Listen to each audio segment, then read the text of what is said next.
Herkese merhaba. İlk olarak bu lambadan takmaya karar verdim ve 2 tane satın aldım.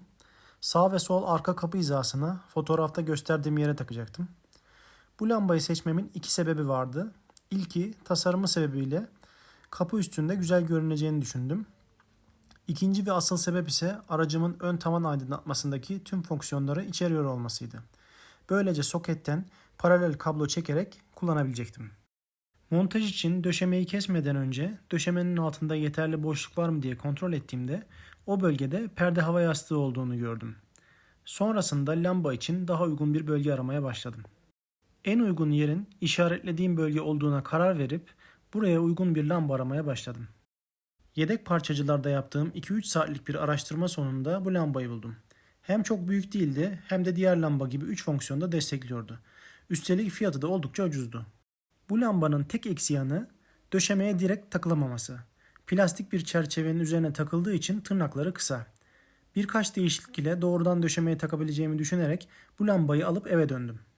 Yeşil alanın tavan döşemesini temsil ettiğini düşünürsek gri soketin alt tarafı döşemenin içeriye girmesine engel oluyor. Öncelikle bu soketi tıraşlıyoruz.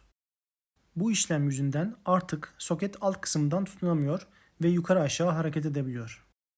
İşaretli yerlere ekleyeceğimiz 2 küçük parça ile yukarı aşağı hareketi tekrar engelliyoruz. Gri soketi gövdeye yapıştırırsanız bu işlemle uğraşmak zorunda kalmazsınız.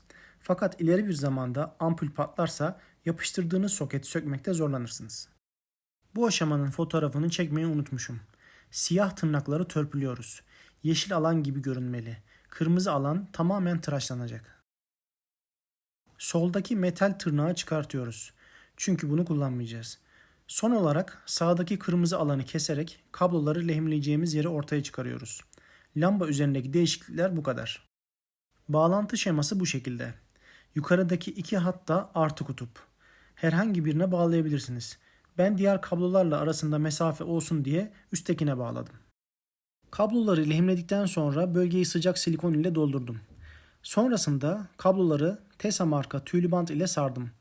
Kablo tavan sacı ile döşeme arasından geçeceği için sürüş esnasında titreşim sesi yapmasın diye bu bandı tercih ettim.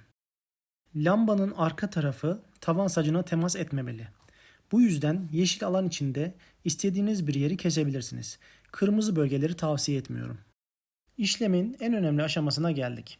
Kesim işlemine geçmeden önce mutlaka lambayı işaretlediğim yerlerden ölçün ve bir karton üzerine çizerek şablon çıkarın. Sonra bu lambayı bu şablona takmayı deneyin. Kesinlikle çok rahat girmemeli ve geniş olmamalı. Lamba o boşluğa sıkı oturmalı ve kenarlardan boşluk gözükmemeli. Gerekirse birkaç kez bu işlemi tekrarlayın ve mükemmel uyumlu şablonu elde edin. Hazırladığınız bu şablon yardımı ile döşemeyi maket bıçağı ile dikkatlice kesin. Tavan döşemesi üzerinde bulunan deseni takip ederek şablonunuzu hizalayabilirsiniz. Kestiğimiz bölgenin ilerleyen zamanda deforme olmaması ve kumaşının sarkmaması için iç yüzeyine 2-3 kat solvent içermeyen bir yapıştırıcı sürüp kurumaya bırakıyoruz. Böylece sert ve dayanıklı bir çerçeve elde etmiş oluyoruz.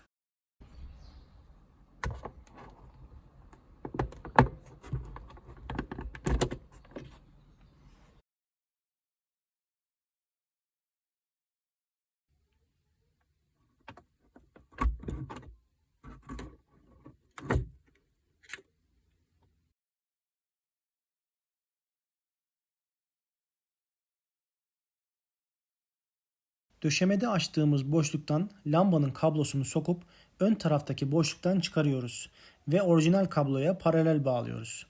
Bağlantıyı kontrol ettikten sonra ön lambayı yerine takabiliriz. Geriye bir tek arka lambayı yerine takmak kaldı. Lambanın sol iç tarafına yani metal tırnağı çıkarttığımız yere sadece bir damla yapıştırıcı sürüyoruz. Aslında yapıştırıcı sürmesek bile açtığımız yuva lambayı sıkıca tutuyor. Ama titreşimden dolayı belki zamanla sarkabilir diye ben sürdüm. Anahtar olan tarafında tırnaklar vardı ve hatırlarsınız onları döşemeyi tutacak şekilde modifiye etmiştik. Önce tırnak olan sağ tarafı takıyoruz ve lambayı en sağa yaslıyoruz. Son olarak lambanın sol tarafını da yani yapıştırıcı damlattığımız tarafı döşemeye ittirerek montajı tamamlıyoruz. İşte sonuç.